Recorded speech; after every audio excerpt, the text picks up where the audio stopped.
crazy mother.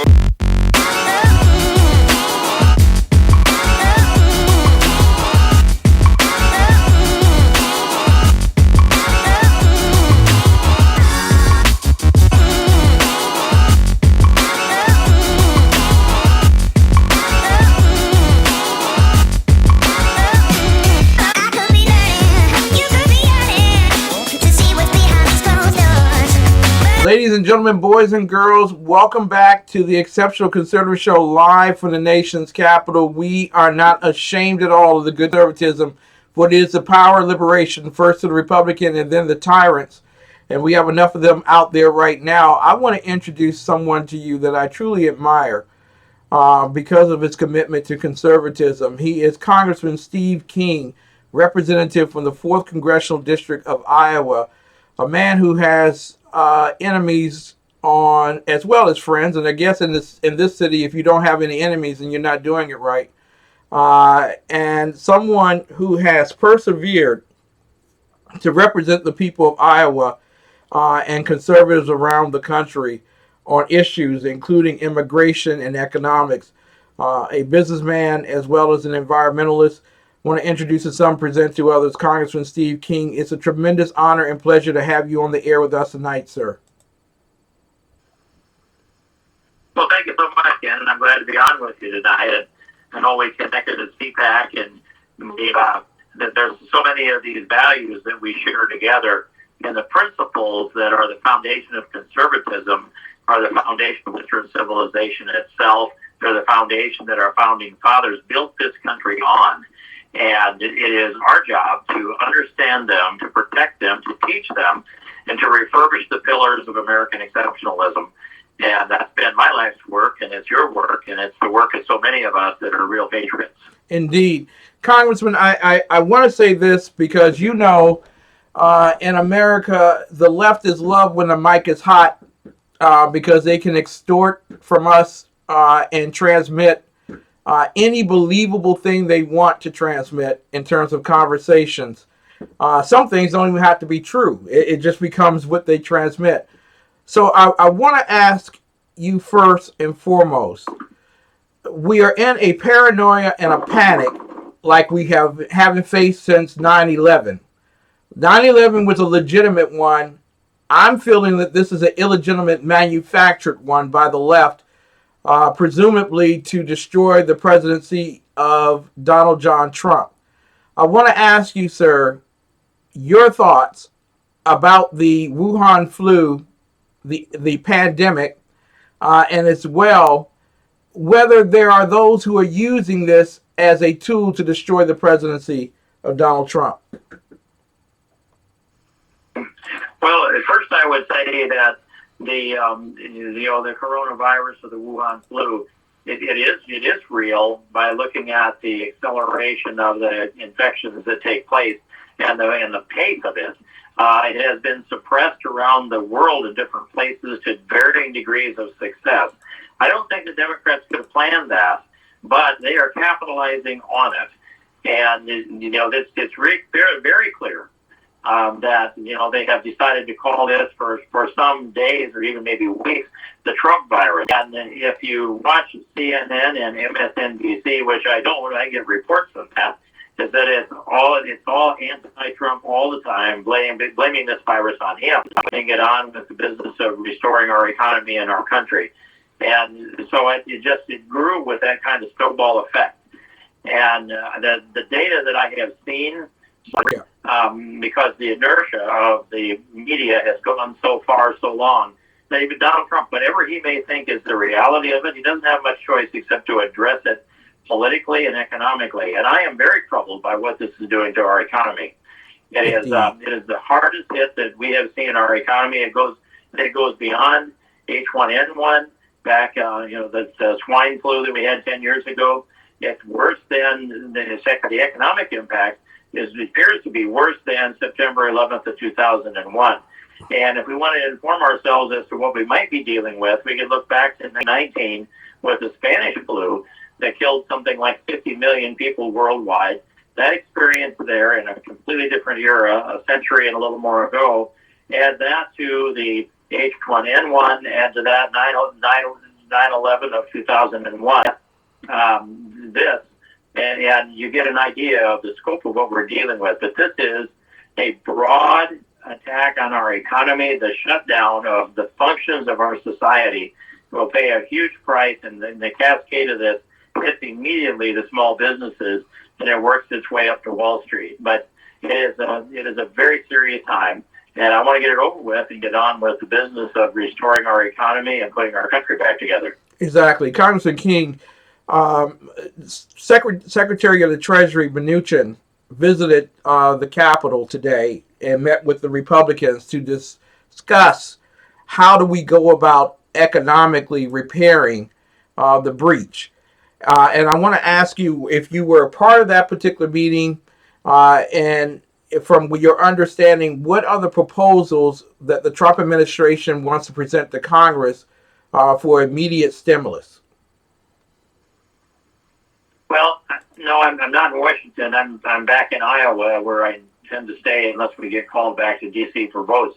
But I was on a conference call with Secretary Mnuchin yesterday. Yes. And, his focus was that we would require the employers to pay 100% of wages for the first 2 weeks that anybody would be off, and for the balance of 90 days, 2/3 of those wages. And he argued that the employers could just simply subtract that from the payroll tax that they were paying when they sent their deposits in. And I thought that was short-sighted. It was a look to big business, but not a look to small business. I don't know if he has any experience in small business, but I started a construction business in 1975. Yes. And my oldest son now owns that company. So we've met payroll for about 45 years. And we know about what it takes to all these facets of small business. And I think it was missed at the Mnuchin level. But if you're, let's just say the requirement that they pay 2/3 wages out to 90 days, and then subtract it from the payroll tax, and they say you get reimbursed for that right away when you make that deduction and when you pay your payroll tax. He used this message. He said, if you normally send in $50,000 in payroll tax a week, and you've got 20% of your employees off, you just subtract that 20%, $10,000, and you only send in $40,000, so you get your money right away. Well, that's not right. I mean, that may be right in those perfect scenario. Yeah. But the real reality is, let's just say you're a barbershop and you've been cutting hair and you've got more demand than you can meet, so you hire one barber to come in. You've got 2 chairs in there. You've got all the overhead of a barbershop and the utilities and the rent or the mortgage payment, whatever it might be. All those pieces of overhead that you have, some bookkeeping to do, and the federal government says, well, your barber can take the 90 days off, and you have to pay him 2/3 of what you were paying him before to go home. And that barber goes home. He could be going home to take care of kids, or a wife, a family member, a father, or mother. He could be going home because he has symptoms of being sick. And this could go on for the full 90 days. And you're supposed to think that you're compensated. But the reality is there's nothing there to pay the overhead. Yes. They completely forget that business is, you hire employees not just so that they can earn a wage for themselves, but they're supposed to make you money. And I don't know how many people I've hired that have said to me in the construction business, they said, well, what's my job? And I would define to them, I would say, your job is to help me make money. I'm going to give you some direction, but you also have to figure it out yourself. And the better you are at that, the more valuable you are to me. And that's what seems to be missed by the people at the national level, is that small businesses will pay a huge price in this. There's a significant disincentive for people to come to work when they can go home and make 2/3 of the wages by not showing up. And that's not been calculated in this equation in an effective way. And that's actually, I voted no on this bill at about 12:28 a.m. on Saturday, not because I was certain this language was in it. I suspected it was, but because no one could have read the bill. Here's the bill was filed, is how the report came to me, at 12:01 a.m. The debate began at 12:10 a.m. The vote was called at 12:28, 27 minutes after the bill was presumably filed. And so no member of Congress read the final draft of that bill. That's what I said then. And now after I dig into it a little bit further, I find out that there never was a final draft that was ever filed with either the Rules Committee or the Clerk of the House. There was no version of the bill to read and evaluate when it went up on the board for a vote. The only way we know what was considered by the Pelosi people to be the final version was the bill that supposedly actually was passed when it showed up in the Congressional record, which is a record of the history of what happened, not a record of what we might be deliberating on. And then, so 40 of us voted no. And I want to say some very praiseful words for Congressman Louis Gohmert of Texas. Thank you. Because he stayed in town. He is the most effective member of Congress, and he is courageous, and he is noble, he is principled, and Louis is invaluable to the House of Representatives. And so he stayed, and he objected to the unanimous consent request to bring the technical corrections, which they talked about. And pardon the background noise. No problem. There's a St. Patrick's Day gathering among my family, and we have just a little aside in here. In this household tonight, we have the Kings, which are Irish in their origins, and the Kellys, which are my wife's side of the family. And over my oldest son's side of the family is they're the Downeys and the Allens. Wow. And the people that married into our family are the Flynns. So we are corned beef and cabbage and shepherd's pie, and I suppose somebody had a Guinness. So anyway, just to give you a little flavor of what's going on here. I love it. I think your listeners will appreciate that. I love it. And, listen, with the last name like McClinton, you understand where I come from as well. So it's a day of the Irish. So literally. Well, yeah, I think I served this one up to you. Yeah. So this particular bill. And Louis Gohmert was one of the most reviled men on Monday morning because he stood up and said no, and there are 39 other that joined him in saying no to this bill. This was another example of something being rammed through like Obamacare. Am I correct? Even worse, as far as the timing is concerned. The Obamacare, they actually had a final version of the bill that we voted on, even though Nancy Pelosi said, we have to pass the bill to find out what's in it. You could there were 2,700 pages, and it was just the last minute, but it was possible to actually read the bill we voted on. In this one, we didn't have any opportunity to read a final version, not even for a split second. It was technically and literally true that we had to pass the bill to find out what was in it this time. And Louis made it more succinctly, and I've forgotten exactly how he phrased that. But to Louis Gohmert's credit, he stuck there for the weekend. He negotiated hard. He objected, and they were writing what they called technical corrections. The original bill, was 110 pages long. The technical corrections, put that in quotes, by the way, was 87 pages of technical corrections negotiated by Louis Gohmert. Wow. And finally, he decided that he had gotten all he could get from them, and he let the bill pass. And additionally, we had to rush this bill through and get it passed. And here's why. We got promised that we were going to be done for the week at about noon on Thursday. And so members wanted to go home. And so that was a rush to get the bill through and try to get it passed so they could go to the airport Saturday morning. That's one big reason why this happened. The other big reason had to be they didn't want us to read the bill. They didn't want us to know what was in it. If they could stampede everyone, they could get a bill passed and message it to the Senate. And so the 40 of us that voted no laid down the barrier, and Louis Gohmert went and stood on the floor and hammered it out. And Louis is as good a friend as I have in the House of Representatives. He's done a good number of wonderful things, but this, I think, was his finest hour. You all did an awesome job fighting for the American people. And it's not the only example of that you and others on Capitol Hill have remembered, that it is the common man that you represent and from whom you have your powers. I want to ask in this regard, there is proposal of a stimulus. And stimulus are great if they're short term and effectually pinpointed.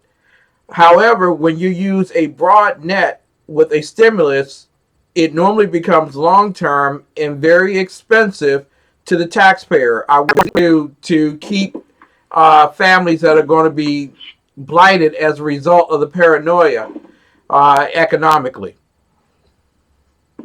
Well, it's really tough to put the right formula to that now. We don't have a handle on the scope of what this is and how deep the damage will go. I see that the airlines are clamoring for something like $50 billion and talking about how that might just be the first tranche that they would ask for. And you've got the hospitality industry clamoring for a big number, perhaps $25 billion. And you can go down through this, and I'm looking at this and I'm thinking, where are the job creators, the small businesses that are hit the hardest in this? And they don't seem to be considered at all at this point. I want to try to bring some balance to all that, but I haven't gone deep enough into this to be able to make a public statement, but I just would be asking the question. I think of the times in the construction business when I found myself in a situation where there was nobody there to hold my hand or bail me out. Yeah. And I recall a time when I made a good decision, a good tactical decision, and we went down and mined some dirt out of a deep cut that we could use in replacement for some very expensive material that would have been imported from a long distance. Because I'll say that I figured out something that the engineers hadn't figured out, and we gave them a better product, and I got paid for the price we agreed to, and I made a lot of money. And so that was, one of those times. They don't happen that often. Yeah. But then the engineers sat down. They said, "Well, we want you to give some of this profit back." And I said, "Well, why?" Well, because you didn't figure on making this much money, and we think that it would be appropriate for you to share some of your profits with the owner. And I said, "Well, tell me what would happen if I had lost my shirt. Would we be sitting here and you'd be offering money to me to help fill the hole?" And of course, it embarrassed them considerably that I had to point that out to them, that he pays your money and he takes your chances. Exactly. And so the hospitality industry is the hospitality industry, and that's part of the risk of operating is what happens when the economy cycles the other way. Now, I have sympathy for them, but I also know that if we have huge hotel chains, those are billionaires sitting up on the top floor of their hotels, and it's kind of hard to watch small businesses take a hit, and at the same time have discussions about how we might bail out the hospitality industry. Well, Congressman King, let's let this go for a while and see what happens before we make any of those decisions. Congressman King, there are some people. Let me be the devil's advocate here. That says, listen, we are watching Lehman Brothers and George Bush's pants on fire at this point. We got to do something. If we don't do something, then Donald Trump's going to lose his election because we didn't do something immediately. Is doing something immediately or doing something right more important? Well, of course, it's doing something right. And we were stampeded going into this past weekend in the Senate. I say this to Mitch McConnell's credit. They're gonna move forward at a careful and a studied pace. They put together 3 different working teams to deal with the components of this, and they're going to put the best ideas that can be brought by Republican senators to those 3 different working teams, and then eventually put together the bill that they want to propose. And at that point, then they'll negotiate with Chuck Schumer and company. That's the pace we need to be doing. Yes. This knee-jerk, shoot from the hip thing, or take advantage of a knee-jerk reaction. That's where I want to be with this. And I've also, in my years in the construction business as well as legislation, don't ever let them stampede you. That stampede is going to go off the cliff almost every time, and that's what the House did Saturday morning. Is they stampeded everybody off the cliff, and then they had to come back with their technical corrections, which are almost as big a bill as the bill itself. Exactly. Congressman Steve King with us tonight. What a great one to ask exactly with the upcoming election. There are many on the left who are taking advantage of this. They're politicizing it to a great level. CNN actually has like a 24-hour, 7-day a moment calling it the Trump virus, and that this is Trump's Katrina.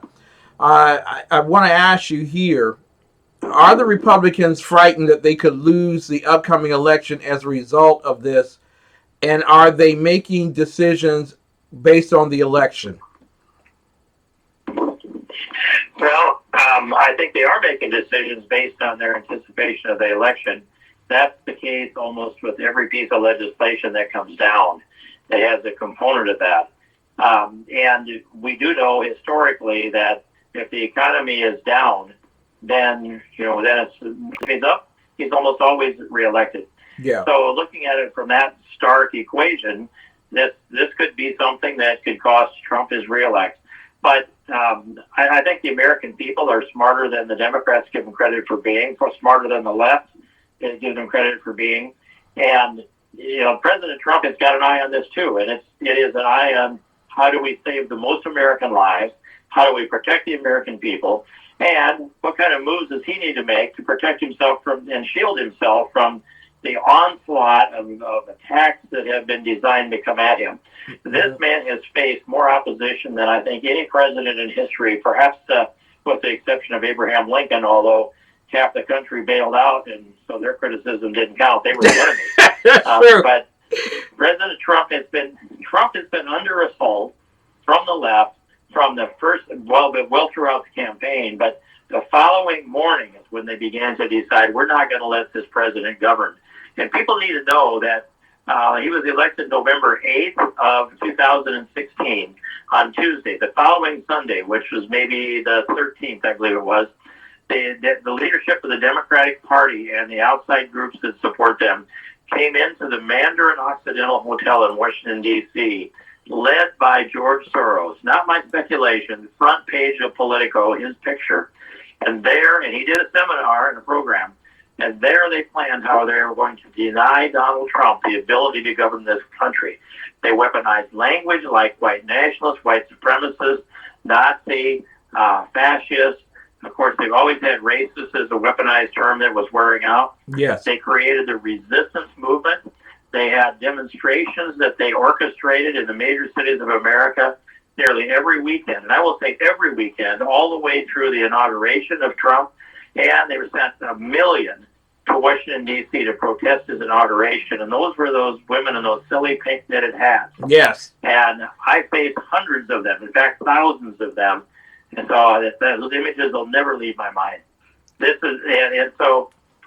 I believe that there in the Mandarin Hotel, they plotted this strategy to unseat Donald Trump and to impeach him. And I believe also in that hotel, they planned how they would bring up a special counsel and get that special counsel to investigate Trump for the Russian connections, which they had been seeking to do for months prior to his election. And when James Comey went into the Oval Office and interviewed for the extension of his position as director of the FBI, he has essentially admitted that he was also surveilling Donald Trump at the same time. Mm-hmm. And when he came out of that office and sat down at his laptop in the car and typed up his notes from memory of what was going on in there, that was designed to unseat Donald Trump. And Comey sent that information, leaked it to the professor at Columbia University with directions to leak it to the New York Times, but with the stated objective, Comey's stated objective, that it would bring about a special counsel. The special counsel, of course, would be Robert Mueller, and his name was in that plan from the beginning. So we went through 2 years of Mueller's investigation on the Russia. It came up empty, and Mueller couldn't even sustain the report that he presumably had written. We had about 5 weeks before they found a phone call that they decided to gin up, again, way out of proportion, and move forward and actually impeach the President of the United States for charges that don't exist in law, charges that were made up, obstruction of Congress and abuse of power. Yes. If you disagree with the president, you can always accuse him of abuse of power. So as this thing goes on, and most of these people I have had before me under oath in the Judiciary Committee and questioned them directly.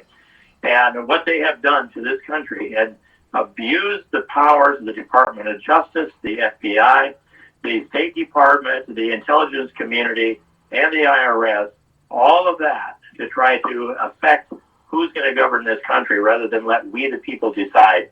It is far, far more corrupt than anything that came out as far as Watergate is concerned. And I've said that for about 3 years. Exactly. Congressman King, by that explanation, you can understand how many conservatives out there in America are feeling that this is the kitchen sink being thrown by the left, the Marxists, the socialists, the communists, the Bernieites, the Bidenites, that they've given up on everything else. Now they're going after the American people. So, in calm query here, I want to ask you, sir, with the city leaders that are demanding that cities be quarantined and shut down, and that they have powers over the Second Amendment that clearly are unconstitutional.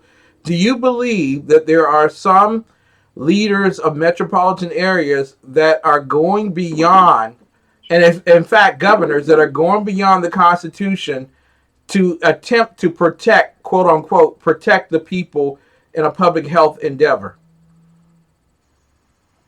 Well, I think that's true. I think we've got leaders that have not considered the constitutional implications of the directives that they've given.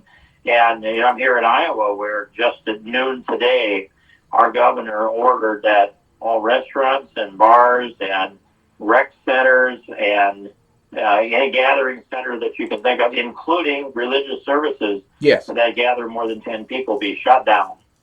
And I expect that's taken place in many of the states across the country, although I don't have confirmation of that. Yes. And so, how do they, what's their constitutional authority to restrict the movement of almost everybody in this country, and how do they enforce it?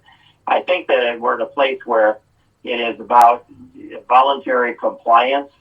And I'm thinking that the inertia of this has taken us to the point where there's no room for pushback, actually. There's no room for effective pushback.